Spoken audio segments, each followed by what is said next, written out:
Pendant des siècles et des siècles, ce chaudron resta caché, attendant son heure.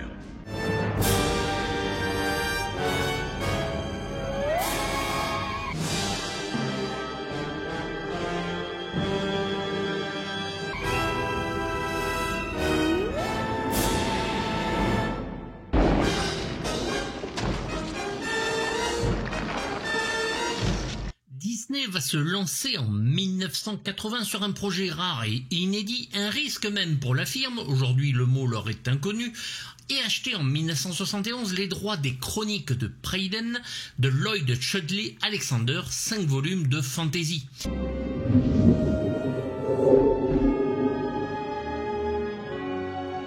Les livres racontent les aventures d'un jeune homme nommé Taram qui vient d'obtenir le titre d'assistant gardien de cochon mais rêve de devenir un grand héros, et de ses compagnons la princesse Eloïne, le barde errant Floudour Flamme, le nain Dolly et une créature farouche mais sympathique nommée Kurgi. C'est un lâche et un voleur. De toute façon, c'est pas ma taille. Il leur faudra malheureusement 4 ans pour mener à bien le projet avec ce film rare et moderne dont pas une seule chanson n'est entendue pendant le métrage et dispose en plus d'un générique de fin, ce que les Disney ne faisaient pas. Les personnages changent un petit peu en rapport au roman, notamment Gurgi, qui devient éminemment sympathique ici. Le film est entièrement travaillé par les nouvelles recrues et jeunes talents de la firme motivés par le départ à la retraite et le décès de Wolfgang Reitermann, héritier de la méthode Walt Disney mais intransigeant sur les changements, et adapte principalement les 2 premiers tomes des livres dont The Black Cauldron. Levez-vous, mes messagers de mort. Notre heure est venue. La firme vient d'essuyer un échec avec Roxy Rookie, pourtant très Disney et réussi, et nous allons connaître avec Taram, jeune garçon de ferme, rêvant d'être un héros donc, qui va rencontrer plusieurs personnages et peuples différents, jusqu'à affronter le Seigneur des Ténèbres lui-même. À nous deux, Schnappant, je vais te tuer. Ici, l'on retrouve le Disney en mode grand spectacle, ne serait-ce qu'avec son format Super Technirama 70 qui n'avait pas été utilisé depuis La Belle au Bois dormant ou La Belle et le Clochard, et sera en plus diffusé en Dolby Stereo.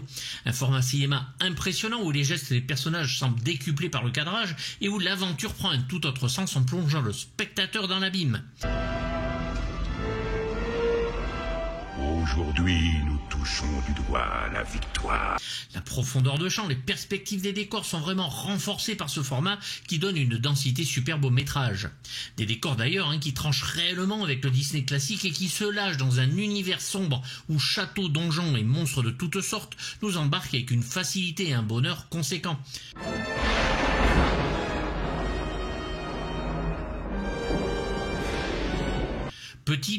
Grand plus, la musique d'Elmer Bernstein est mise en avant de la meilleure des manières avec cette stéréo encore rare à l'époque au cinéma. Taram est le premier à utiliser le procédé Animation Photo Transfer ainsi que de Computer Animation Production System où les objets et décors sont numérisés et réutilisés grâce à l'informatique. Les animateurs et réalisateurs vont donc utiliser des caméras vidéo pour contrôler directement le rendu de leur scène et les tracés sont après gérés par ordinateur.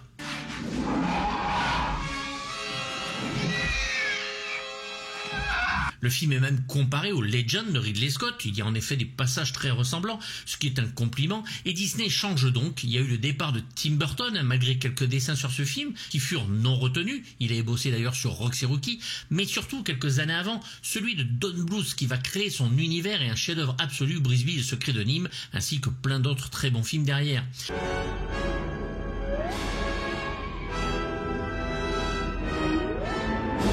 10 ans de travail, tout compris 25 millions de dollars dépensés, ce qui est juste énormissime. Le film sera un bid au box-office avec seulement 21 millions rapportés et plus de 650 000 entrées en France. Un petit succès en France, bien que je le vis seul en salle le jour de la sortie.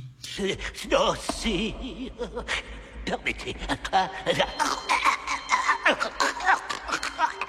Les 4 ans de travail sur le film afin d'atteindre l'animation voulue vont nécessiter 115 200 images, nécessitant chacune 33 étapes de l'esquisse au transfert sur pellicule, en passant par le décor, la peinture, l'ajout du son et de la musique. Mon plus grand triomphe. On a réussi, sire. On a réussi. La production va engager 200 personnes, dont 68 animateurs et leurs assistants à plein temps, et ont réalisé plus de 2 519 000 dessins avec 1500 litres de peinture, 54,72 km de pellicule, 1000 projets partiels, 75 000 croquis descriptifs, 20 croquis de mise en place, 576 000 dessins d'animation, plus d'1 million de dessins intermédiaires, 800 000 cellulos, 15 000 crayons, 300 gommes, 400 pinceaux, de quoi donner le tournis. Mes guerriers bien-aimés sont revenus à la vie. Pourtant, malgré sa beauté, quelques défauts d'histoire et de personnages n'en feront pas le chef-d'œuvre attendu, même s'il vise où il faut, et reste un très beau film dans cet univers et rassemble petits et grands. A noter que dans le monde des fées, bien qu'il y en ait beaucoup, on peut apparemment y apercevoir la fée Clochette.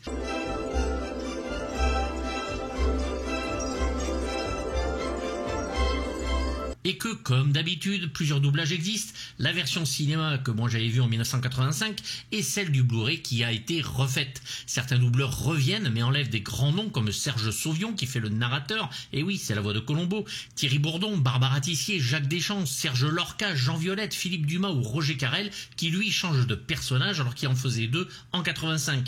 C'est ici la version cinéma que vous avez en audio avec les extraits. Poursuivez-les! Rattrapez-les! Rattrapez-les! En VO, il y a du lourd, avec John Hurt en Seigneur des Ténèbres, Freddie Jones, Nigel Hawthorne ou John Huston. Certains passages animés sont superbes, sans rotoscopage d'après ce qu'ils disent, comme la scène où Taram découvre le pouvoir de son épée, et c'est un danseur qui va faire le mouvement, et ce sont les animateurs qui vont l'observer et recréer la scène.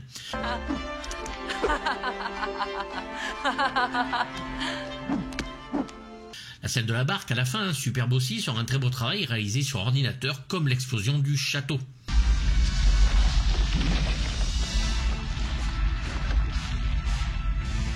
Le travail le plus dingue et fastidieux sera la fumée sortant du chaudron et qui va recouvrir les corps des soldats et les ramener à la vie et qui sera une combinaison de dessin et de fumée en surimpression.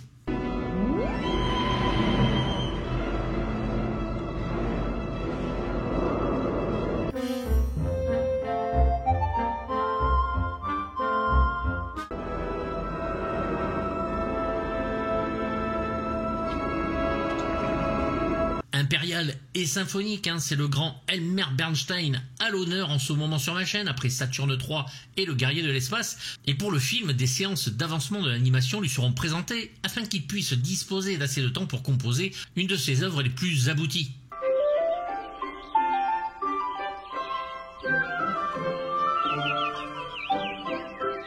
Un vinyle avec une pochette absolument démentielle, comme le Présage, sortira chez Varese-Sarabande à l'époque et fera mon bonheur d'oreille quelques années avant qu'Intrada nous offre un Présage en 2012 et l'intégrale du score, après 1 ou 2 bootlegs dont un double CD mais au son plutôt moyen.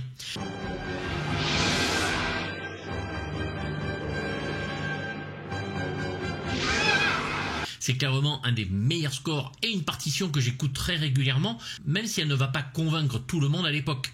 Un grand travail symphonique de qualité, moins fou que son heavy metal certes, mais diablement efficace et à la thématique très forte sur laquelle le compositeur va prendre un réel plaisir à travailler.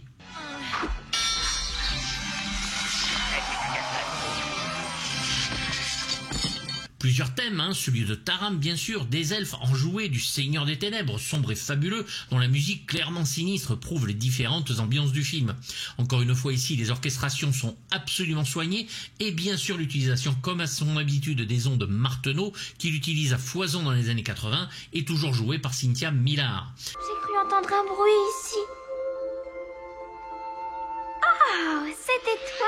L'instrument sera l'image musicale d'ailleurs de tout ce qui est magie, qu'elle soit bonne ou mauvaise, et de la poésie du film, et est utilisée dans les scènes d'action afin d'ajouter un côté étrange et merveilleux.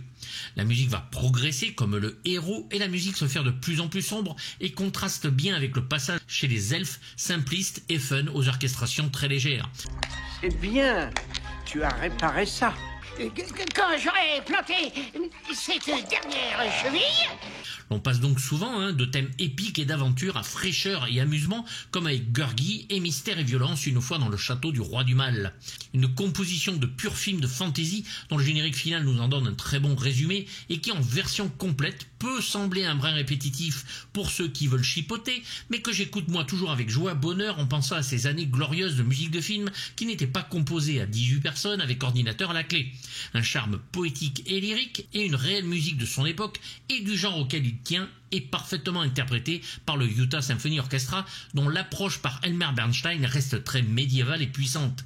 Un régal de musique riche et bondissante, à l'harmonie parfaitement collée au film.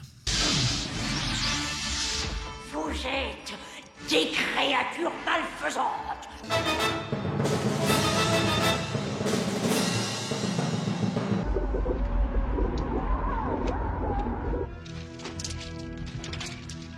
Les critiques de l'époque en général le trouvent joli mais confus et excessivement sombre à cause de son univers ténébreux, et en examinant le projet terminé, beaucoup furent déçus tout en y trouvant des flamboyances. Les animateurs eurent le sentiment qu'en définitive ils ne possédaient pas l'humour, l'émotion et la fantaisie qui étaient si présents dans l'œuvre de Lloyd Alexander. Cette histoire avait été une occasion unique et ce fut désolant de voir qu'un matériau si incroyable avait été gâché d'après leur dire. Ce n'est pas normal. Qu'est-ce qui se passe, sire? Ils meurent tous. Alexander, l'écrivain, donna lui aussi un avis et je cite: « D'abord, je dois dire que le dessin animé ne ressemble pas effectivement au livre. Cela étant dit, le dessin animé en lui-même, je l'ai trouvé très distrayant. » Taram et le chaudron magique reste à ce jour un des films les plus sombres de la firme, sûrement un projet devenu un petit peu honteux pour le studio Disney, ce qui est bien dommage vu le résultat final, et Disney va s'engager avec les mêmes animateurs sur une adaptation de Sherlock Holmes absolument parfaite, Basil, détective privé, qui va convaincre beaucoup plus le public, et Disney derrière va obliger les animateurs à quitter la firme histoire de venger un petit peu.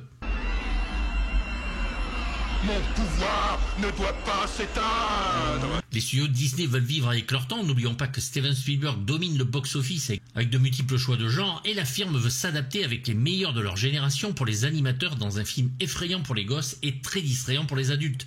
Des dizaines d'années de travaux qui se voient à l'écran, c'est sur le scénario à puzzle plutôt confus que les gens vont bloquer à l'époque. Des raccourcis ont été pris sur les livres d'origine, empêchant ainsi parfois une lisibilité de suivi un petit peu gênant.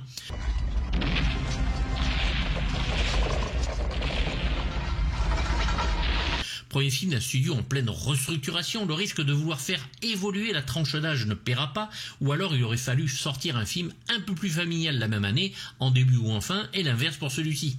Une nouvelle jeunesse qui ne paiera pas, la nuance est trop visible et nuira à l'œuvre jusqu'à ce que la firme se remette au film à chansons et animation, plutôt classique, avec la petite sirène et consorts, mais là, sans risque.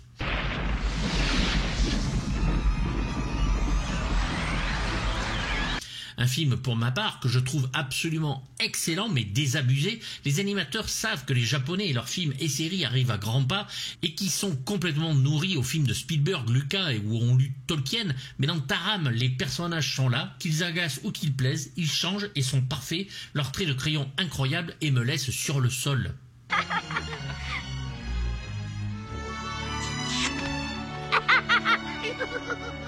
C'est pour moi un beau film soigné et extrêmement bien réalisé et conçu, un 5,5 sur 6, voire un 6 sur 6 parfois, des fois, ça dépend des humeurs, bercé par une musique en parfaite adéquation avec le film. C'est réellement un film de fantaisie et qui mérite sa place sur cette chaîne. Malheureusement, voilà, empreint de petits personnages très disneyens et de scènes très disneyennes qui gâchent un petit peu, on va dire, certains passages.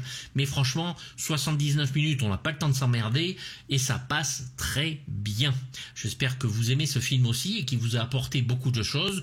Moi, je lui mets une grosse note parce que franchement, c'est un film que je regarde très souvent et surtout une musique que je place extrêmement souvent dans mes listes de lecture. J'espère qu'il en est de même avec vous. N'hésitez pas à le dire dans les commentaires. On en débat comme d'habitude. Vous savez que je vous répondrai. Vous aurez une version un petit peu plus longue pour Patreon parce que Disney oblige. Je suis obligé de couper les morceaux à 5 secondes sur YouTube. N'hésitez pas à vous abonner et activer la petite cloche. Et je vous dis à bientôt pour du lourd. Bye bye.